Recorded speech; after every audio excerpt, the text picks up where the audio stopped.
All right, my name is Aptil McLucas. I'm currently in North Carolina Correctional Institution for Women. This is a place that I have been in and out of my entire life. My first sentence starting when I was 18 years old for selling drugs. The fast life has been the way I have made my living my entire life. I have 4 children now. I've taken care of them and embraced them, making a living selling drugs. I'm currently serving a 10 to 19-year sentence for homicide,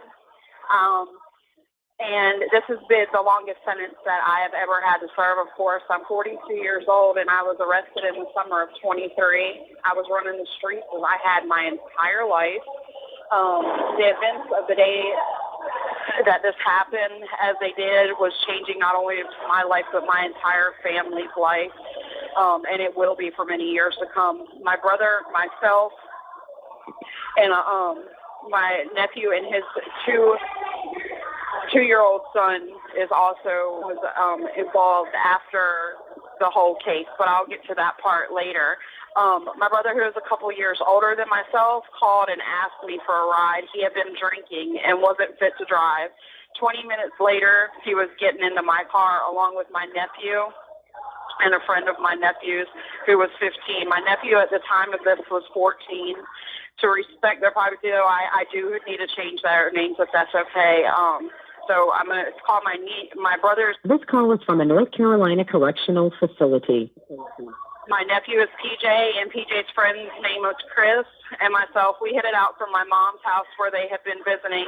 After leaving my mom's house, we went a couple miles away, and I stopped at the gas station to get a pack of Newport. My brother got a Bud Ice, and the 2 boys got sodas. The boys pumped the gas, and I returned to the driver's seat.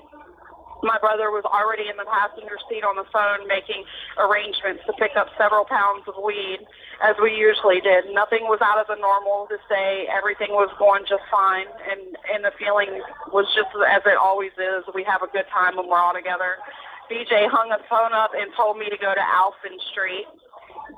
So as soon as PJ and Chris got back in the car, we headed to Alphen Street.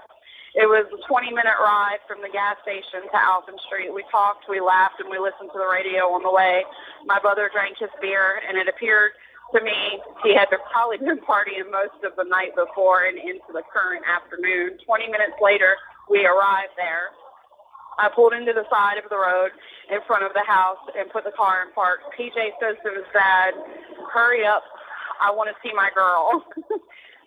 My brother looked back at him, and he had a smile on his face when he did it. He told me, he said, "Don't tell me what to do." I'm sorry. He took one more swig of his beer and went up to the front yard. He went through the front yard. He knocked on the front door. I think now that I look back at things, this is when time started to kind of slow down to me. It was pretty warm outside, and I had the AC running in the car. PJ hopped in the front seat to mess with the radio. After 5 minutes, my brother came back out to the car, grabbed his wallet, and said, "Hang on, I'll be right back." And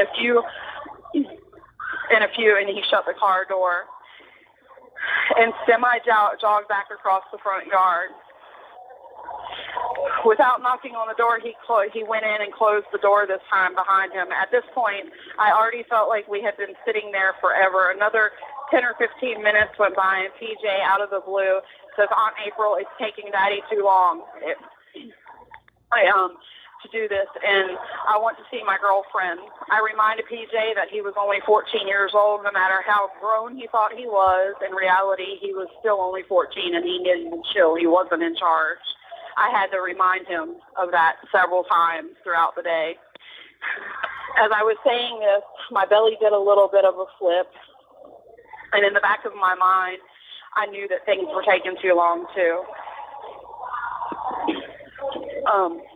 And I thought to myself, my nephew was right. We shouldn't be sitting in the daylight at a place that was known for drug activity, and it's never really taken this long before. So after a couple more minutes, or the time it took me to smoke a Newport 100, I honked the horn, and 5 minutes later, my brother still hadn't returned to the car. During this time, 2 other cars have pulled up, one staying and one leaving, just minutes after pulling up. So by now, my brother had more than ample time to get what he had came for and return to the car. Both boys were getting aggravated. PJ says, "On April, I'm going to tell Dad we got to go." And he opened the car door and strolled across the yard like he didn't have a care in the world. My brother and his boys were still and still are members of Crip Nation. Until this point in my life, I never realized how real and how serious it really was to belong to a gang and everything involved in that life. PJ knocked on the door, and in no time the door opened up, and my 14-year-old nephew walked into the house. The door closed behind him, and time just seemed to move in slow motion, even more so than before. I don't know how many minutes passed. It was probably, 5 or 10 more minutes. I cracked my window to light a cigarette, and I heard several gunshots, and by several gunshots, I mean around 20 to 25 gunshots coming from the house that my brother and my nephew are in. At this point, my heart starts to pound in my chest, and an unexplainable fear started to run through my body. So I exited the car. Chris jumped out right behind me, and this time I am unarmed and not quite sure what I'm going to do. I just know I want to see my nephew, and I want to see my brother, and I want to make sure everything's okay. However, in my heart, I know at this moment that nothing is okay. I look at Chris, and he looked at me, and the front door of the house came open. My nephew and my brother emerged from the house. First my brother, and then my nephew. They were being followed by 3 men and 2 females who were clearly shaken to the core and feeling the same way I was at that moment. Everyone had guns in their hands except for me, and gunfire was steady by both parties. My nephew and my brother were very clearly in a lot of pain, and as I focused a little harder, I realized that my brother and my nephew were both bleeding really bad. My brother's white T-shirt was soaked through, and my nephew was looking at me with tears in his eyes, pleading for me not to let him die. And I heard more gunfire. My nephew's body took 3 more. You have 60 seconds remaining. Bullets, and my heart dropped to my stomach. It was like a horror movie was playing out in slow motion. The last bullet that hit my nephew severed his spine in 2, and it blew his intestines out of his belly. I grabbed his gun, and his friend Chris caught PJ's body. I watched his legs twist completely around when his spine was severed. I started firing at anything that wasn't BJ, PJ, or Chris. At this, you have 30 seconds remaining. Every bullet was the difference in leaving Alphen Street dead or alive. When I took PJ's gun and Chris caught his now severed, severely riddled body broken and in pain, I accidentally blew off Chris's elbow. Yet he still managed to get PJ in the back seat of the car. BJ followed the boys into the back seat of the car, and I stopped firing the gun and jumped into the driver's seat. I didn't even get the car door closed. I stopped firing the gun and jumped into the driver's seat. I didn't even get the car door closed, and I was in driving. I smashed the gas, speeding away with no sense of direction or knowing where I was going. I just knew I had to get away from Alphen Street before more lives were lost. PJ was clinging to the shirt I had on as tight as he possibly could, while my brother, who was also riddled with bullets, was holding PJ's face up so he couldn't look down and see his guts hanging out, or the fact that the bottom half of his body was turned around backward. He just kept saying, "Auntie, please don't let me die." And my brother was begging him to stay awake, that we were getting help. It was just going to take a few more minutes just to hang on. Chris began to feel the pain in his arm and now shattered elbow and missing elbow I had blown off. The noises coming from the back seat of the car were almost as if it was feral animals. I picked the phone up in a state of panic and confusion and dialed 911. Hey! 911. A woman answered with 911, "What is your emergency?" I proceeded to tell her that there was just a shootout on Alphen Street and people there were shot and needing help. And I had my brother, my nephew, and my nephew's friend in the car, and they had also been gunned down. I wasn't sure what had happened to cause all this, but everyone needed medical attention, and I was the only one that had not been shot. I think, but really, I wasn't even sure of that right now. So I was numb, and I didn't know what was going on. I was covered in blood. The car was covered in blood, so much that the smell of iron was turning my stomach. This call is from a North Carolina correctional facility. Seen a firehouse where the doors were open and the trucks were starting to pull out. So I parked in front of the truck so they weren't able to pull out any further. From the time I left Alphen Street to the fire station, it had taken me 7 minutes. I jumped out the car and ran to the fire truck hysterically explaining my brother, my nephew, and his friend were gunned down, as well as several people on Alphen Street. I returned to the car, and my brother and Chris were standing by the car. My brother looked at me and shook his head. No. I said, no. What? He said, PJ's dead, sis. They killed my son. I'm going to get more guns, and I'm going back, and I'm killing all of them. The firefighters began working on PJ, and I said no. And I thought at the time I had took off running, but the street cameras and the doorbell cameras had caught me, and I was not running. I was walking, and I was walking very slow at that. The cameras caught me on the phone. I know I was on the phone with a friend asking if I could come by, but received no answer. So I just walked toward his house. The cameras also caught me lighting a cigarette at some point. I later found out that during this time, PJ was still alive and was being life-flighted. His friend was transported by ambulance, and my brother refused the medical care at that time. So he had 3 holes in him. And I had gotten in my car, drove to my mom and dad's house, walked in, demanded guns, and demanded ammo so that he could kill anyone left alive on Alphen Street. My dad said with minimal effort, he restrained my brother and called 911. My brother then passed out from the blood loss, never making it back to Alphen Street to kill anybody, but instead leaving my parents by life flight as well. I found my way to my friends. I rang his doorbell camera, and he called me immediately. I asked him if I could just stay there and take a shower. I said I needed a shower. I needed clean clothes, please.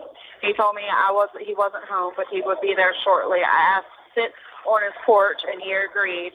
During the wait, a detective called me, and of course I asked if my brother was dead now, too. He said no, but he had a lot of blood loss and was in surgery along with PJ and Chris. However, the people on Alphen Street were not so lucky that there were 5 people there, all dead on arrival, and we needed to talk about it in person. And I asked, could I meet him? Or he asked, could he meet me? I hung the phone up and made a call to a friend. I rarely talked to this friend, and I asked if I could come stay for a while. I explained the situation and told her I needed to get to myself together. She agreed. For the next 20 minutes, I watched both marked and unmarked cars from that porch, and I assumed that they were looking for me. My friend returned home, walked onto the porch, and said, what the fuck happened to you? It was at that point I realized how much blood actually covered my body from head to toe, and I said, I don't know how I made it here looking like this. My clothes were now crisp and stiff on my body from the dry blood. My friend allowed me to shower and gave me a clean sweatsuit. I called my girlfriend and said that I could stay with her and until I figured things out a little bit. I told her what I was wearing, and I would be walking. I was turning my phone off so she would have to keep an eye out for me. I put my body, I put my hood up. I'm sorry, this is hard. I put my hood up, kept my head down, and began walking. 30 minutes later, she pulled up to me and picked me up. Using my friend's phone, I blocked the number, and I called my mother, and she answered on the first ring without saying hello. She just said, daughter, are you okay? I said, yes, my brother and my nephew and Chris, are they okay? She said PJ was still in surgery, but alive, still, and BJ was in an intensive care unit, and Chris would be fine. Mom said, April, 5 other people were shot and killed. I said, I love you, and I will talk to you tomorrow. I hung the phone up. Over the course of the next month, to make sure my brother and PJ were still alive, I thanked God every time I called home, and my mama told me that they were alive, and I didn't receive too much more bad news. My brother and Chris recovered fairly quickly. However, PJ remained in Children's Hospital for 3 more months. 1 month after the shooting, my friend and I were rolling a blunt, and we were going to step out back and sit and smoke it, and the dog started barking. I had to question myself, but I was almost positive I heard the chatter of the police radio. I told my friend what was going on, and she thought I was crazy, but then the knock came at the door. It was the fugitive squad.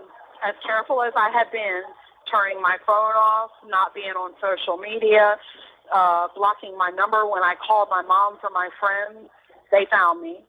I was charged with homicide of 3 people, though they couldn't distinguish what bullets I had fired and what bullets my nephew had fired. We do not have a law in North Carolina for self-defense, but I was charged with first-degree murder in the beginning, and they dropped it down to a charge that was similar to self-defense. My brother was charged with 2 of the murders. I was charged with 3, but due to the fact that they couldn't distinguish who had shot me and my... This call is from a North Carolina correctional facility. I received 10 to 19 years. My brother, he received 25 to life because they knew exactly where his bullets are. And my 14-year-old nephew received 12 years.